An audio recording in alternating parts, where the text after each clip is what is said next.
Dans Totally Spies, il y a un personnage qui a littéralement la capacité de diviser le monde en deux, ceux qui l'adorent, et ceux qui ne peuvent pas la voir en peinture. Tu vois le genre de personnage qui crée des débats interminables? Eh bien, c'est elle, Clover Ewing. Et avant de rentrer dans le cœur du personnage, on doit replacer un peu le contexte. Totally Spies, ce n'est pas juste un petit dessin animé que tu regardes pendant que tu manges ton goûter. C'est une série qui a marqué plusieurs générations, dans plusieurs pays, dans plusieurs langues, et qui continue encore aujourd'hui d'être redécouverte par la nouvelle génération. Depuis sa sortie, la série a été diffusée dans plus de 150 pays, ce qui est énorme pour une série d'animation française.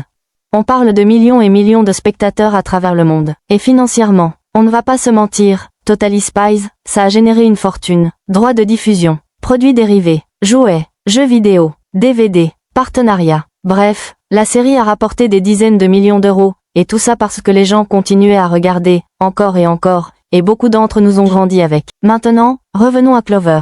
Clover, c'est un personnage particulier.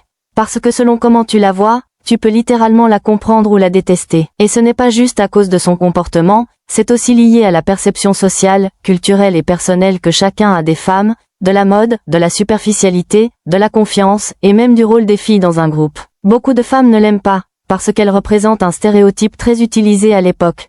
La fille superficielle, obsédée par les garçons, la mode, les potins, le shopping. Le genre de personnage qu'on avait tendance à ridiculiser dans les dessins animés. Et du coup, certaines regardent Clover et se disent, encore ce cliché de blonde superficielle. Par contre, beaucoup d'hommes l'adorent, et c'est pas un secret. Parce que Clover correspond exactement au type de personnage féminin populaire chez les garçons, énergique, drôle, séduisante, impulsive, imprévisible, pleine de charme. Un mélange qui plaît énormément. Et c'est là que Clover devient fascinante. Elle n'a jamais été écrite pour être parfaite. Elle a été écrite pour être réaliste, humaine, imparfaite, mais attachante. Avant de continuer, laissez-moi vous poser une question. Beaucoup de gens regardent mes vidéos sans s'abonner. Oui, toi là, je te vois. Donc si t'es là depuis tout à l'heure, que t'es en train de sourire, de t'énerver ou juste de hocher la tête, clique seulement sur « S'abonner ». Ça prend littéralement une seconde, et ça m'aide énormément à continuer à vous faire ce genre de contenu. Bref, on continue. Ce qui rend Clover unique, c'est qu'elle vit constamment dans deux mondes. Il y a Clover l'espionne, capable d'improviser, de se battre, de prendre des risques insensés pour ses amis, de réfléchir vite sous pression. Et il y a Clover la fille du quotidien, qui panique pour une tenue, qui tombe amoureuse toutes les 30 secondes, qui exagère tout, qui pleure pour rien, mais surtout, qui rit pour tout.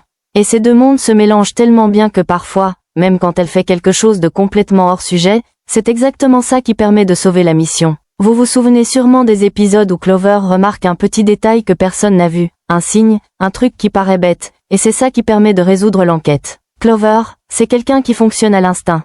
Elle ne réfléchit pas toujours correctement, mais elle ressent les choses. Et dans une équipe comme Totally Spies, ça vaut de l'or. Mais évidemment, elle a des défauts très visibles. Impulsive, dramatique, distraite, naïve, jalouse, superficielle à certains moments ne la supporte pas. Parce qu'elle incarne des comportements réels qu'on voit parfois chez des gens autour de nous. Et souvent, les personnages qui ressemblent trop à des gens qu'on connaît, on les juge plus sévèrement. Mais parlons des fans maintenant. Clover, c'est le genre de personnage qui provoque des débats, des comparaisons, des analyses, des TikTok, des discussions interminables. Et le plus fou, c'est que cette division autour d'elle, c'est ce qui la rend iconique. Parce qu'un personnage dont personne ne parle, ce n'est pas un bon personnage. Un personnage qui crée une conversation, une émotion, même négative, c'est un personnage qui fonctionne. Et puis, faut être honnête, sans Clover, Totally Spies n'aurait pas la même vibe. Elle apporte l'humour, les réactions exagérées, les émotions spontanées, l'énergie, la couleur, la légèreté, l'équilibre. Parce qu'avec trois filles, si tout était super sérieuse, la série serait froide. Clover casse ce sérieux, elle bouscule, elle met du chaos, mais du chaos qui fait du bien. Et dernier point important, Clover représente un vrai message sur la féminité différente.